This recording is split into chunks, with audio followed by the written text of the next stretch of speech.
That baby isn't mine. The words tore through the maternity ward corridor like a knife. Sharp, cold, absolute.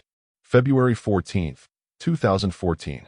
Methodist General Hospital, Newark, New Jersey. Valentine's Day morning. Julian Westbrook stood in the doorway of room 347, his voice rising with each syllable. You really think I'd fall for this? A housekeeper? This is pathetic. Zara Bennett, 29 years old, sat motionless on the hospital bed, her arms wrapped protectively around her newborn son. Her hands trembled, but she held the baby with fierce tenderness. Her eyes were red and swollen, not from childbirth, but from everything else. She didn't answer him. Her lips pressed together. Her body curved forward slightly, shielding the child. I came here to see this with my own eyes, Julian continued, pacing. So you can never pull this again. Julian. Zara's voice came out barely above a whisper, hoarse from exhaustion. Please, just look at him. I did look, he snapped. He looks like every other newborn in this place. No. Zara shifted her grip, turning the baby slightly. Look at his wrist. A shaft of morning light from the hospital window fell across the infant's left arm. That's when it happened. Julian saw it. On the baby's inner wrist, just below the thumb, a port wine birthmark. Crescent-shaped. Deep crimson. The exact size and shape of the mark Julian Westbrook had hidden beneath expensive watches for 41 years. The same mark his father had carried. And his grandfather before him. His breath caught. Just for a second. His eyes locked on that tiny wrist, and something flickered across his face, recognition he couldn't quite suppress. But then he blinked, shook his head, looked away. Coincidence, he muttered. Genetics are complicated. That doesn't mean anything. The world seemed to stop in that half-second. Zara watched him, watched the flicker of doubt, the crack forming in his wall of denial. A sound escaped her throat. Half sob, half exhale. She bent down, kissed her child's forehead, then held him tighter, as if the pressure could somehow lessen the pain. You planned this, Julian said, his voice turning vicious. You probably got pregnant by someone else and figured you'd pin it on me. Thought it was your ticket out. The words sliced through the room. Zara flinched, but didn't look up. People were watching now. Hospital staff, other patients' families, visitors in the hallway. But no one intervened. No one questioned the wealthy man in the expensive coat as he pointed accusations at a black woman in a hospital gown. You think just because you worked in my house that gives you the right to destroy my reputation? Julian leaned closer. You're not just a liar. You're delusional. Whispers grew in the corridor outside. She's just trying to trap him. Bet she planned it on purpose. She should be ashamed. Zara heard everything. Every word. Every judgment. Still, she said nothing. She closed her eyes and let the tears fall. Quiet, heavy, exhausted tears. Not the dramatic kind you see in films. These were different. The tears of someone who'd already fought the war and knew what remained was simply survival. Hello, family. Welcome to Heartfelt Stories. If you are hooked in and ready to enjoy this, please don't forget to subscribe and leave a like. It means the world to us. And let us know in the comment where you are watching from. Now sit back, relax, and let's dive into today's story. Her mind drifted, not by choice, but as if to escape the present. She saw flashes of the past. The winter evening 18 months ago. The sprawling Princeton estate glowing under crystal chandeliers. The sound of expensive crystal clinking at a private dinner party Julian had hosted. Julian, red-faced and unsteady from bourbon, had summoned her to the library because he'd knocked over a decanter. Zara, you're different, he'd slurred, leaning against the mahogany desk. Not like the others. You actually listen. She had stood frozen, uncertain, her cleaning supplies still in hand. He stepped closer. It's lonely at the top, he murmured. People only care about me when I'm winning. She remembered the way he touched her shoulder, the false gentleness in his voice, the promises whispered in that quiet room. I wouldn't hurt you, he had said. You're safe here. That same night, he left her alone in the guest quarters. No words, no acknowledgement. The next morning, she'd pressed his shirts like nothing had happened. And weeks later, when the pregnancy test showed positive, she gathered every ounce of courage to tell him. She remembered standing in the circular driveway, holding the test in her hand. He barely glanced at it. You're joking, he'd said, smirking. It's yours. He rolled his eyes, pulled out his checkbook. "Get rid of it," he said flatly. "And don't come back." No argument. No hesitation. Just a $50,000 check and a slammed car door as he drove away. Now here they were, 9 months later. He still didn't believe her. "Go ahead," Julian growled, yanking off his coat. "Call the press. Call a lawyer. You'll get nothing. This," he gestured toward the baby, "isn't mine." "You saw his wrist, Julian," Zara said softly. "The same mark as yours. You can lie to the world, but you can't lie to yourself." He scoffed, turned toward the door. "I see what I want to see, and I see a liar trying to scam her way into a trust fund." "Then leave," Zara said quietly. Her voice didn't rise, didn't break. It simply cut. "If you have no heart left, then go. I won't beg." Julian paused at the doorway. For a moment, just a fraction of a second, he looked back. At her. At the baby. He saw those eyes again. That mark on the tiny wrist. A color that shouldn't exist twice by chance. But he said nothing. He walked out. The door closed behind him. Zara released a sob she'd been holding for hours. Maybe days. She buried her face against Elijah's tiny body, rocking back and forth as if the motion could stop the pain. The baby stirred briefly, then settled. She whispered through her tears, "You're not a mistake. You are my reason." Outside the hospital, beneath the entrance awning, snowflakes began to fall. Soft and slow. Julian stood there, hand in his coat pocket. He pulled out the crumpled check he'd written 9 months ago, the one Zara had torn up and mailed back to him. For a long moment, he stared at the pieces he'd taped back together. Then, with a heavy exhale, he tore it again. Let the pieces fall onto the wet pavement. But inside that hospital room, something had shifted. The storm was only beginning. Because what Zara didn't know yet, and what Julian was about to discover, was that the truth doesn't need permission to exist. It simply waits. And when it finally breaks through, it changes everything. 2 years before that hospital confrontation, Zara Bennett's life looked completely different.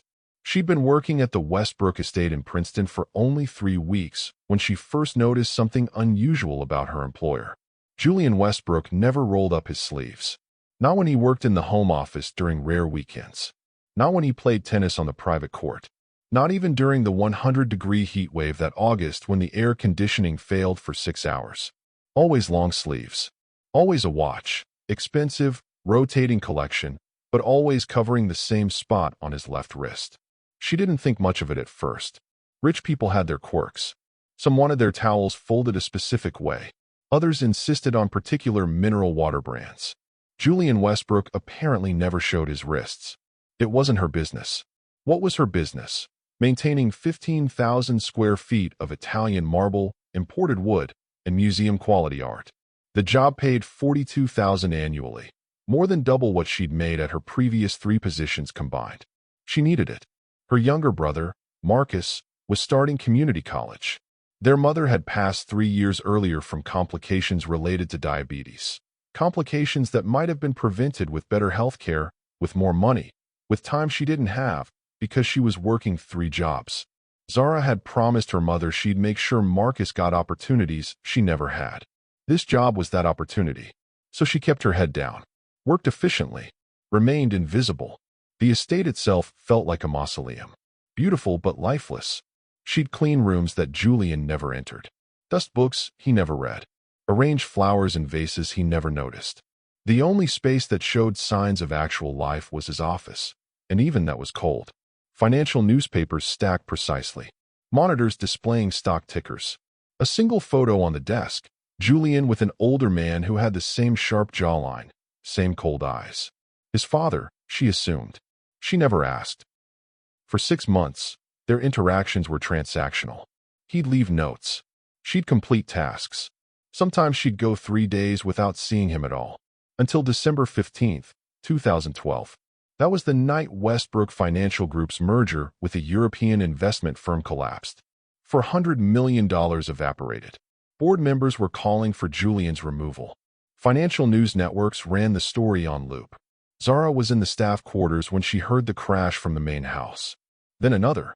Then the unmistakable sound of expensive crystal shattering. She should have stayed put. That's what the employee handbook advised.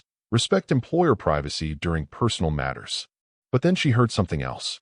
a sound she couldn't immediately identify. Crying. Not loud, not dramatic, but unmistakable.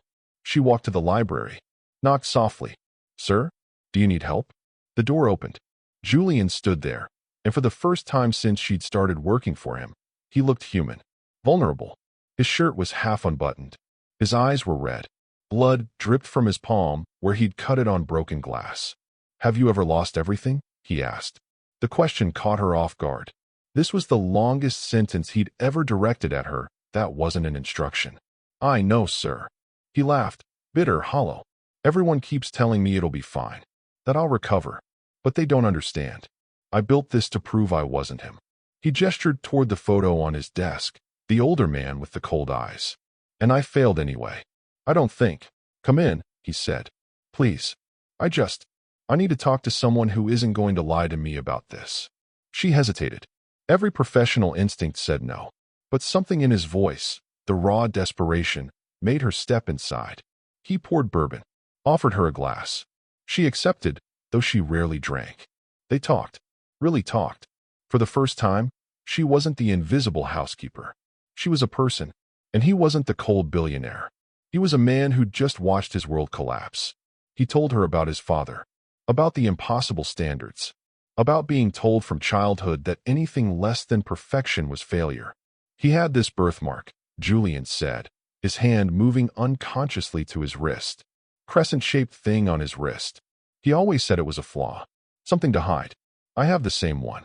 He paused, looking at his covered wrist. Spent my whole life covering it up. Stupid, right? It's not stupid, Zara said quietly. We all hide the parts of ourselves we think are broken. He looked at her then, really looked, and something shifted in the room. What do you hide? He asked. She thought about her mother, about the shame of not being able to afford better health care, about the guilt of leaving Newark while Marcus was still there. Fear, she said finally, that I'll end up like my mom, working until my body gives out and having nothing to show for it except debt. You won't, Julian said. The bourbon had loosened something in him. You're too smart for that. You don't know me. Maybe not. But I see you. Really see you. You think I don't notice how you organize things? How you anticipate what needs to be done before I ask. You're not just surviving. You're planning. The conversation continued. Somewhere around 4:30 a.m., talking shifted to silence. Silence shifted to proximity. Proximity shifted to touch. What happened next wasn't violent. It wasn't forced. But it also wasn't equal. He was her employer. She was his employee. He was a billionaire in crisis. She was a woman trying to keep her job. Consent in that context. Lawyers would debate it for months. Afterward, Zara lay in the guest quarters staring at the ceiling, her mind racing. What had she just done? By 6 a.m., Julian was gone. Back to Manhattan. Back to his crisis. Back to pretending the night hadn't happened. On the nightstand, a white envelope. $5,000 inside. No note. No explanation. Was it payment? Apology? Hush money? Zara didn't know. She tucked the envelope into her drawer, unopened bills and all, as if preserving evidence of something she couldn't yet name.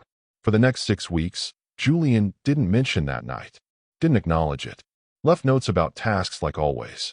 She told herself maybe it was better that way, cleaner, professional, until the pregnancy test came back positive. She took 4 tests over 3 days, all positive. The timeline was undeniable. She hadn't been with anyone else. It was Julian's child. But how do you tell a man who barely acknowledges your existence that you're carrying his baby? She waited until mid-February, caught him in the driveway as he was leaving for Manhattan. Mr. Westbrook, I need to tell you something important. He didn't look up from his phone. Make it quick. I'm pregnant. The phone lowered. He stared at her. How much do you want? Not are you sure? Not what do you need? Just, how much do you want? Her voice shook. I'm not asking for money.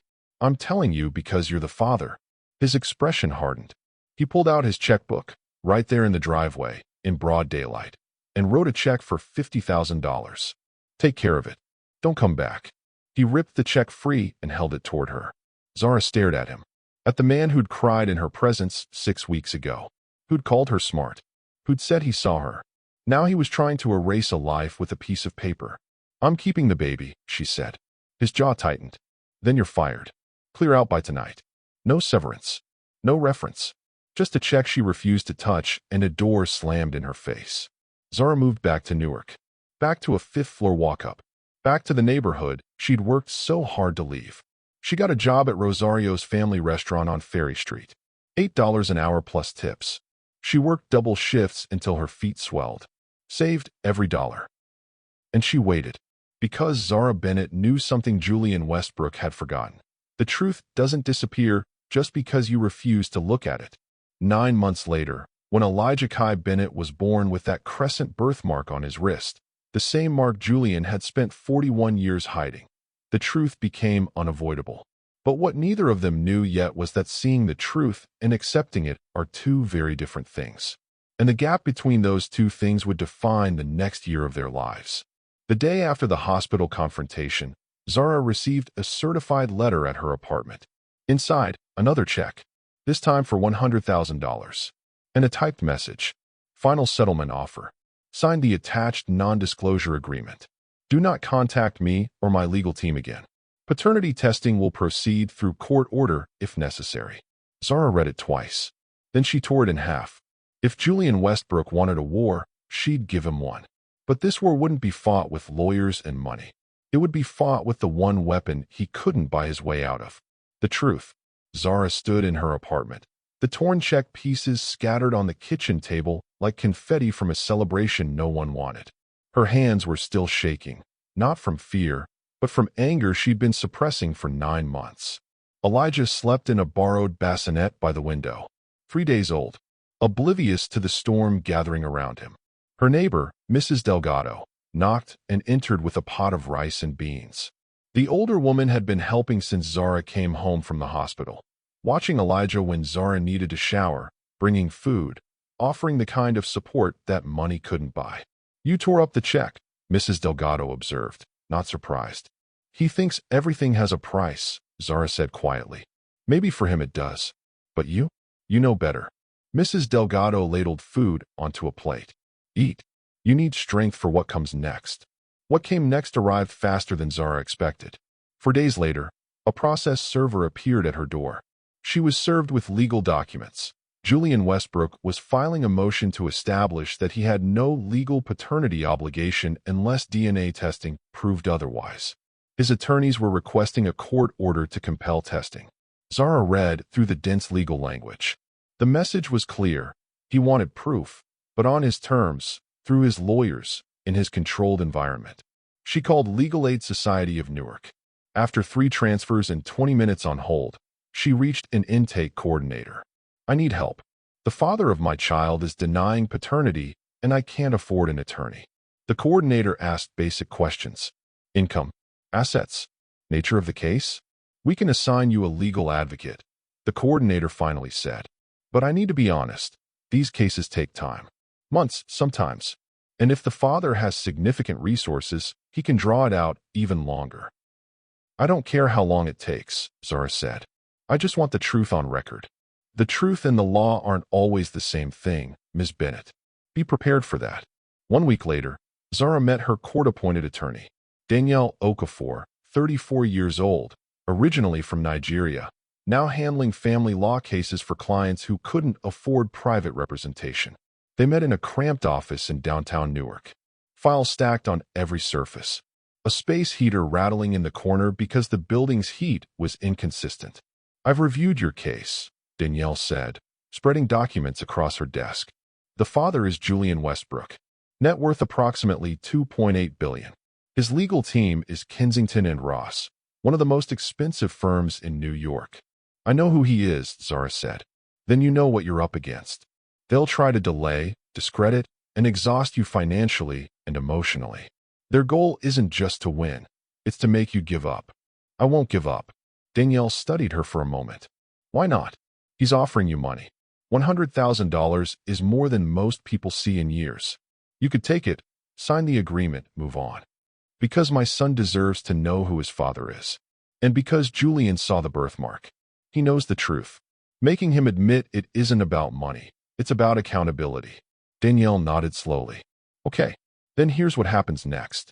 We file a counter-motion agreeing to DNA testing, but requesting it be done through a court-approved facility, not one chosen by his team. We establish a timeline, and we prepare for them to make this difficult. How difficult? They'll investigate you. Your employment history, financial records, medical history, personal relationships. They'll look for anything they can use to suggest the child isn't his or that you're unstable, opportunistic, or dishonest. Zara felt her stomach tighten. I have nothing to hide. Everyone has something they don't want examined under a microscope, Danielle said gently. The question is whether you're ready for that level of exposure. Zara looked at Elijah, asleep in the carrier at her feet. His tiny fist curled against his cheek, the crescent birthmark visible on his wrist. I'm ready, she said. The motion hearing was scheduled for 3 weeks later. Essex County Family Court. Judge Patricia Hollings presiding. Zara had never been inside a courtroom before. The space was smaller than she'd imagined from television. Fluorescent lights. Worn wooden benches. A tired-looking bailiff by the door. Julian's legal team arrived first. 3 attorneys in expensive suits. They sat up at their table with leather portfolios and tablets, moving with the efficient precision of people who did this every day. Julian arrived last. He didn't look at Zara, didn't acknowledge her presence. Sat between his attorneys like a man attending a minor business meeting. Zara sat with Danielle at the opposite table. She wore the nicest clothes she owned, a simple navy dress she'd bought for job interviews years ago. She'd left Elijah with Mrs. Delgado. The court didn't require the baby's presence for procedural motions. Judge Hollings entered. Everyone stood. Be seated, the judge said, reviewing documents on her desk. This is a motion hearing regarding paternity establishment in the matter of Bennett versus Westbrook. I've reviewed both motions. Mr. Westbrook, your counsel is requesting court-ordered DNA testing. Ms. Bennett, your counsel agrees to testing but contests the testing facility. Is that correct? Both attorneys confirmed. Here's my ruling, Judge Hollings said. DNA testing will proceed through University Hospital's genetic testing lab, a neutral, court-approved facility. Both parties will submit samples within 10 days. Results will be sealed and delivered directly to this court. Testing costs will be split equally between parties. One of Julian's attorneys stood. Your Honor, my client contests the cost sharing. Ms. Bennett initiated this claim. She should bear the financial burden of proving it. Your client contested paternity, Judge Hollings replied. He wants proof. Proof costs money. Motion denied. Split costs stand. The attorney sat down, clearly displeased. Anything else? Judge Hollings asked. Danielle stood. Your Honor, we'd like to request a restraining order preventing Mr. Westbrook or his representatives from contacting my client outside of official legal proceedings. She's received harassing communications. That's false. Julian's lead attorney interrupted. My client sent 2 settlement offers. That's not harassment. That's negotiation. Settlement offers combined with termination of employment and public denial constitute a pattern of intimidation, Danielle countered. Judge Hollings raised her hand. I'm not issuing a restraining order at this time. However, I'm directing both parties to communicate only through legal counsel going forward. No direct contact. Understood. Both sides agreed. DNA testing, 10 days. Results in approximately 2 weeks after that. We'll reconvene once results are received. Dismissed. The hearing lasted 12 minutes. As Zara stood to leave, Julian's lead attorney approached Danielle. My client wants to make one more offer before we proceed with testing. $150,000. Final offer. She signs the NDA, acknowledges no paternity, and this ends. No, Zara said before Danielle could respond. The attorney looked at her directly for the first time. Ms. Bennett, let me be clear about what you're choosing. If the DNA test proves paternity, my client will comply with child support obligations as required by law. But that's all you'll get. No relationship. No involvement. Just a monthly check. Is that really what you want for your son? What I want, Zara said, her voice steady, is for your client to stop pretending my son doesn't exist. The money doesn't matter. The truth matters. The attorney's expression didn't change. Very well. We'll see you at the testing facility. He walked away. Danielle touched Zara's arm. You okay? No, Zara admitted. But I'm not backing down. 5 days later, Zara arrived at University Hospital's genetic testing laboratory. The facility was in the basement level, sterile, quiet, smelling of disinfectant. She'd brought Elijah, now 2 weeks old. He'd been fussy all morning, sensing perhaps her own tension. A lab technician greeted her. "Ms. Bennett, we're ready for you. This will only take a few minutes." The process was simple. The technician swabbed the inside of Elijah's cheek with a cotton applicator, then swabbed Zara's cheek, labeled both samples, documented the collection time. "The alleged father is scheduled for 2 p.m., the technician said. "Results typically take 7 to 10 business days. The court will be notified directly." Zara nodded. She held Elijah close as they left the building. In the parking lot, she sat in her car for a long moment. She pulled up Elijah's sleeve, looked at the birthmark on his wrist. "Your father will be here in a few hours," she whispered, "giving his DNA, pretending he doesn't already know what it's going to say." Elijah yawned, unimpressed by the drama surrounding his existence. Zara drove home, fed him, changed him, put him down for a nap. Then she did something she hadn't allowed herself to do in months. She cried. Not the quiet, exhausted tears from the hospital. These were different. Release. Relief. The understanding that she'd done everything she could. The rest was out of her hands. That same afternoon, Julian Westbrook sat in the same laboratory chair Zara had occupied hours earlier. The technician didn't know who he was, didn't recognize him, just another sample to collect. "Open wide," the technician said cheerfully. Julian opened his mouth. The cotton swab scraped the inside of his cheek. The technician labeled it, documented it. All set. Results to the court in 7 to 10 days. Julian stood. His attorney waited in the hallway. "It's done," Julian said. "Good. Once the results come back negative, we can move forward with a defamation suit if you want to pursue." "They won't be negative," Julian said quietly. His attorney stopped walking. "What? The results? They won't be negative." "Julian, what are you saying?" He pulled back his sleeve, showed his attorney the crescent birthmark on his wrist for the first time. "The boy has the same mark. Exact same location. My father had it. My grandfather had it. For generations." His attorney stared. "Why didn't you tell me this?" "Because I wanted to believe it was coincidence. I wanted the DNA test to prove me right." Julian let his sleeve fall back into place. "But it won't." "Then why are we?"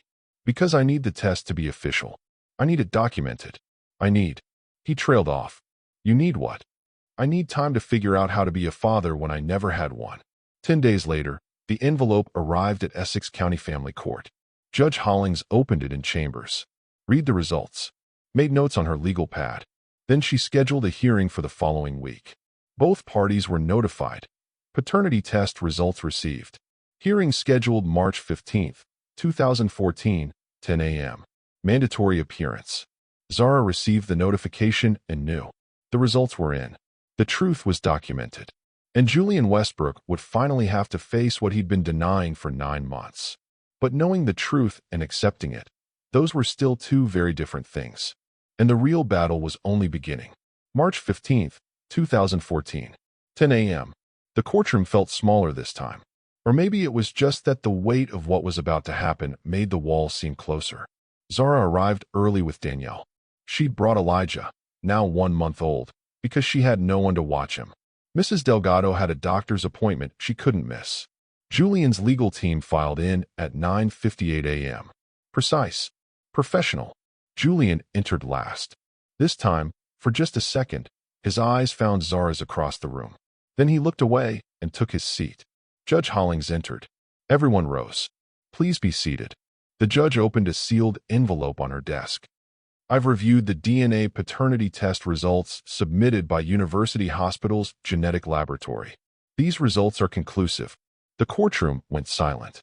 The test confirms with 99.97% probability that Julian Westbrook is the biological father of Elijah Kai Bennett. Zara exhaled. She'd known. Of course she'd known. But hearing it stated officially, in a court of law, made it real in a way it hadn't been before. Julian's expression didn't change. He sat perfectly still. Judge Hollings continued. "Mr. Westbrook, based on these results, you are legally established as the child's father. This court will now proceed with determining child support obligations in accordance with New Jersey state guidelines. Ms. Bennett, do you wish to pursue a support order?" Danielle stood. "Yes, Your Honor." "Mr. Westbrook's counsel, does your client contest the support obligation?" Julian's lead attorney stood. No, Your Honor. My client will comply with all legal obligations. However, we request that support be structured through a trust arrangement to ensure privacy, and child support is calculated based on income and custody arrangement. Judge Hollings interrupted. New Jersey uses the income shares model. Mr. Westbrook, your documented annual income is. The attorney hesitated. That information is a matter of public record as CEO of a publicly traded company. Judge Hollings finished. According to your most recent tax filings, approximately $18 million annually. Ms. Bennett, your income? $22,000, Zara said quietly. Judge Hollings made notes. Based on these figures and sole custody arrangement, monthly child support obligation is set at $17,500. First payment due April 1st. Payments continue until the child reaches age 18 or longer if he pursues higher education. Julian's attorney objected. Your Honor, that amount is calculated according to state guidelines, the judge said firmly. If your client wishes to appeal the amount, he may do so through proper channels.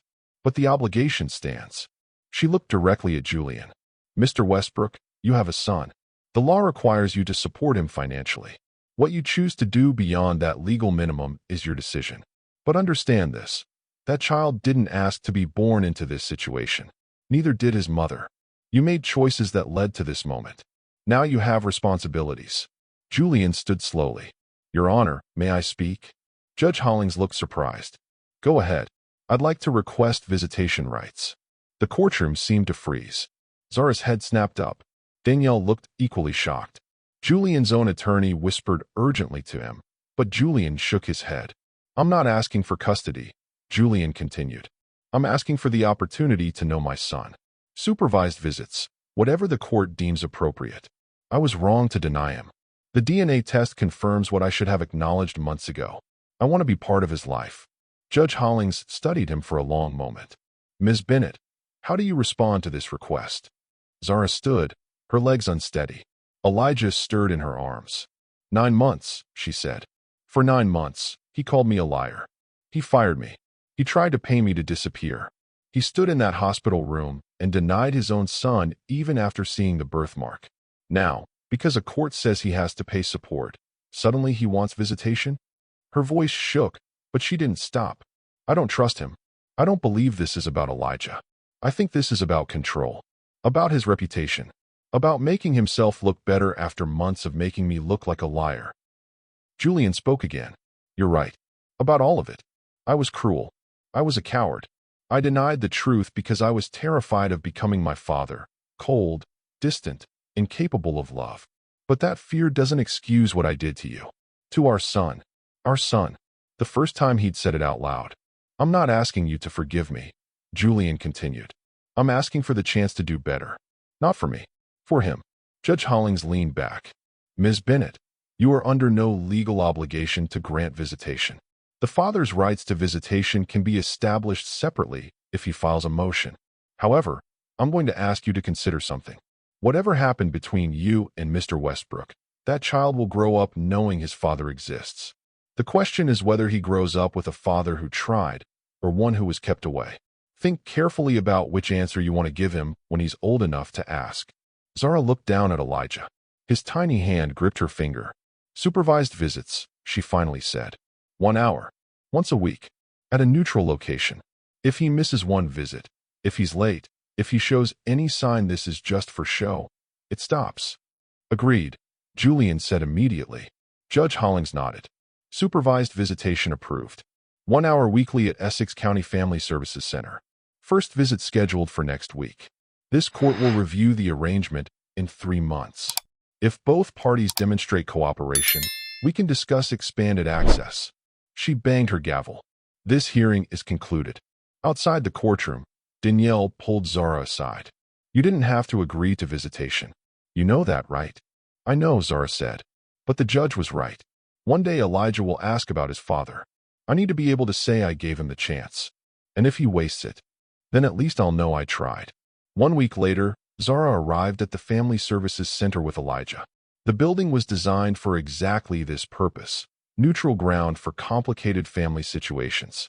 A supervisor would observe the entire visit from an adjacent room through one-way glass. Julian was already there, sitting in a small room with colorful foam mats and age-appropriate toys. He stood when Zara entered. "Thank you for coming," he said. Zara didn't respond. She simply placed Elijah's carrier on the mat and stepped back. The supervisor, a woman named Patricia, explained the rules. 1 hour. Physical contact is permitted: holding, feeding, diaper changing. No photography without both parents' consent. I'll be observing. If anyone becomes uncomfortable, signal me and we'll end the visit. Zara nodded and moved to the observation room. Through the glass, she watched Julian kneel beside Elijah's carrier. He didn't immediately pick him up, just looked at him. Then slowly, carefully, he lifted Elijah into his arms. The baby was awake, alert. His gray eyes, Julian's eyes, studied his father's face. Julian's hands trembled slightly. He'd clearly never held an infant before.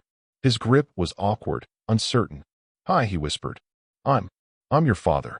Elijah made a small sound. Not crying, just acknowledging. Julian shifted, trying to find a comfortable position. Elijah squirmed. Julian panicked slightly, adjusting his hold. "I don't know what I'm doing," he admitted to the baby. "I never learned how to do this. My father never held me like this. I don't think he ever wanted to." He sat down on the floor, back against the wall, Elijah cradled in his arms. "But I want to be different.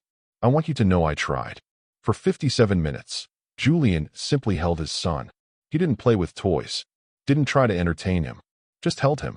Near the end of the hour, Elijah started fussing. Julian looked toward the observation window, uncertain. Zara emerged. "He's hungry." She took Elijah, prepared a bottle, and began feeding him. Julian watched. Can I try?" Zara hesitated, then handed him the bottle.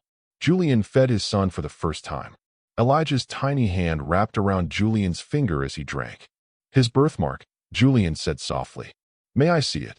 Zara pulled back Elijah's sleeve, revealing the crescent mark on his wrist. Julian did the same, showing his own mark. Identical placement. Identical shape. 4 generations, he said. "My father told me it was a flaw.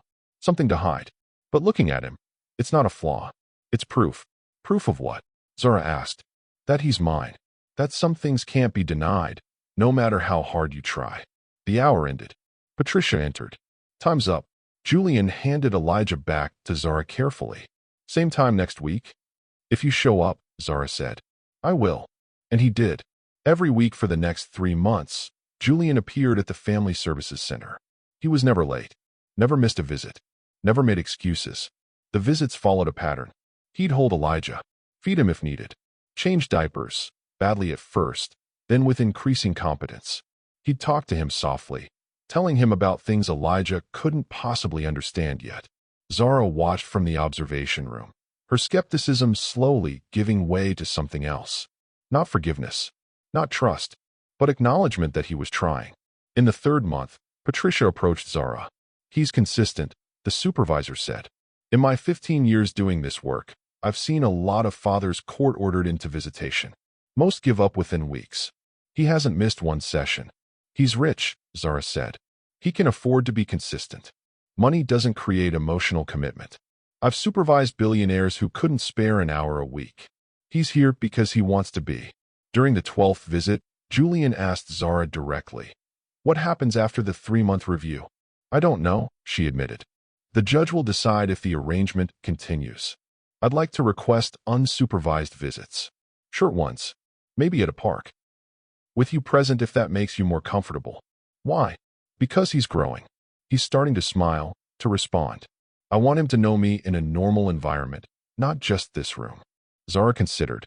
"I'll think about it." That night, she called Danielle. "He wants unsupervised visits." "What do you think?" "Legally, he can file for it," Danielle said. "The question is whether you're comfortable." "I don't know if I'll ever be comfortable. But he hasn't given me a reason to say no. Not since the visits started." "Then maybe that's your answer." The 3-month review hearing was brief. Judge Hollings reviewed Patricia's reports. 12 visits. 12 appearances. No incidents. No concerns. She looked at Julian. "Mr. Westbrook, you've demonstrated consistency. That matters." "Ms. Bennett, your position on continued visitation?" Zara stood. I'd like to propose a modification. 2-hour visits, twice weekly. Public locations, parks, family-friendly spaces. I'll be present, but at a distance. If this continues successfully for 3 more months, we can discuss truly unsupervised time. Judge Hollings nodded. Mr. Westbrook, acceptable? Yes, Your Honor. Thank you. The first park visit happened on a Saturday in late June. Military Park in downtown Newark. Families everywhere. Children playing. Julian arrived carrying a blanket and a bag of supplies, diapers, bottles, toys, that he'd clearly researched carefully. Elijah was now 4 months old, beginning to laugh, reaching for objects, recognizing faces. Zara sat on a bench 30 feet away, close enough to intervene if needed, but far enough to let them interact naturally. Julian spread the blanket, placed Elijah on his back. The baby kicked his legs, making happy sounds. You like it here? Julian asked, lying beside him. Better than that boring room, right? Elijah grabbed Julian's finger, squeezed. Julian's expression softened in a way Zara had never seen before. Not the cold CEO, not the defensive denier, just a father discovering his son. A woman jogging past stopped. What a beautiful baby. How old? 4 months, Julian said. First child? Julian hesitated. Then, yes. First and only. The woman smiled and jogged on. Julian looked toward Zara. Their eyes met across the grass. She gave a small nod.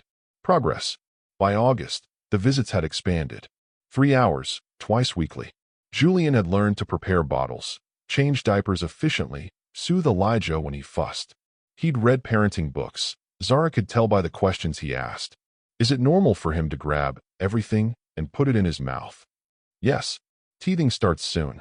What should I do when he cries and nothing helps? Sometimes babies just cry. You hold them anyway. One evening, after a visit at Branchbrook Park, Julian asked, Can I take a photo? Of him. Just for me. Zara hesitated. No social media. No press. No public anything. Agreed. Just for me. She nodded. Julian took out his phone, snapped a photo of Elijah sitting on the blanket, reaching for a stuffed toy. Then he showed Zara. Thank you, he said quietly.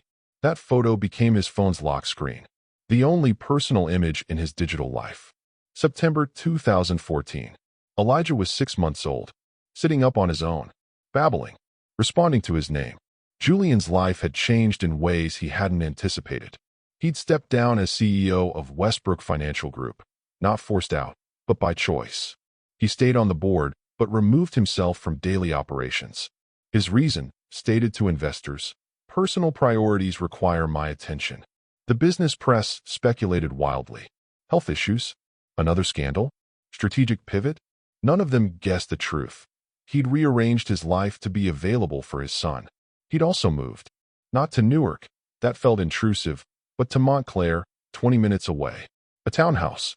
Modest by his standards. He'd set up a nursery in the spare bedroom, even though Elijah had never stayed overnight. Hope, maybe. Or preparation for a future he wasn't sure he deserved. One Saturday, Elijah got sick. A fever. Nothing serious, but enough that Zara was worried. She texted Julian, Elijah has fever. Canceling today's visit. His response came immediately. Is he okay? Do you need anything? He'll be fine. Just needs rest. Can I bring medicine? Food for you? I know the pharmacy on Ferry Street is open 24 hours. Zara stared at the message. This was new. Concern beyond the scheduled visits. We're okay. Thank you. But an hour later, someone knocked on her door. Mrs. Delgado answered. Zara was holding Elijah, trying to get him to sleep. Julian stood in the hallway with bags from the pharmacy and a local restaurant.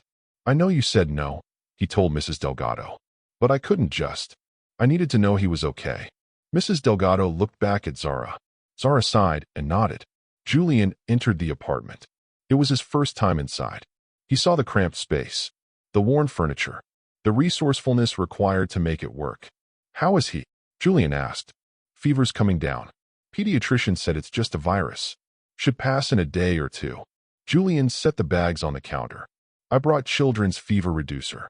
The pharmacist said this brand is best for his age. To think denial is acceptable.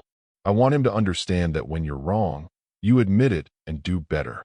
Okay, Zara said. When he's ready, we'll tell him together. That night, after everyone left, Zara put Elijah to bed. He clutched his stuffed rabbit, eyes heavy. Dada, he asked. Dada went home. He'll be back tomorrow. Love, Dada. Zara's chest tightened. I know, baby. Dada loves you too. She kissed his forehead, pulled his blanket up, and stood by the crib for a moment. The crescent birthmark was visible on his wrist as his hand curled around the rabbit. For generations of Westbrook men had carried that mark in shame, hiding it, viewing it as a flaw. But Elijah would grow up knowing something different. That mark was his heritage, his proof, his connection to a father who'd learned, slowly, painfully, what love actually required. Not perfection, not wealth, not control, just presence. Day after day, year after year. As Zara turned off the light and left the room, she thought about the question Judge Hollings had asked 2 years ago. Do you want your son to grow up with a father who tried, or one who was kept away? She'd given Julian the chance to try, and he'd taken it. That had to count for something. In his townhouse across town, Julian sat alone with a cup of tea. No whiskey, not anymore. On his phone, the photo from today's party. Elijah between him and Zara, all three of them smiling. He sent it to his mother with a message. He's 2 today. Wish you could have been here. Her response came quickly. He has your father's eyes. And the mark. But Julian, he has something else too. Something your father never had. What's that? A father who shows up. You broke the cycle. I'm proud of you. Julian stared at the message for a long time. Then he saved it. He pulled up his sleeve, looked at his own crescent birthmark in the lamplight. For 43 years, he'd hidden it. Ashamed, viewing it as his father had taught him, a genetic flaw to be concealed. Now he wore short sleeves sometimes. Let it show? Because Elijah showed his proudly, unaware that there was ever supposed to be shame attached. His son had freed him from that. The truth, forced into light by a mark that couldn't be denied, had changed everything. Not instantly, not painlessly, but completely. And as Julian turned off the light and headed to bed, he felt something he hadn't felt in years. Peace. Not because the past was erased, but because the future was possible. And that was enough. If you enjoyed this story, please don't forget to like, share, and subscribe to Heartfelt Stories. And tell us where you're watching from in the comment.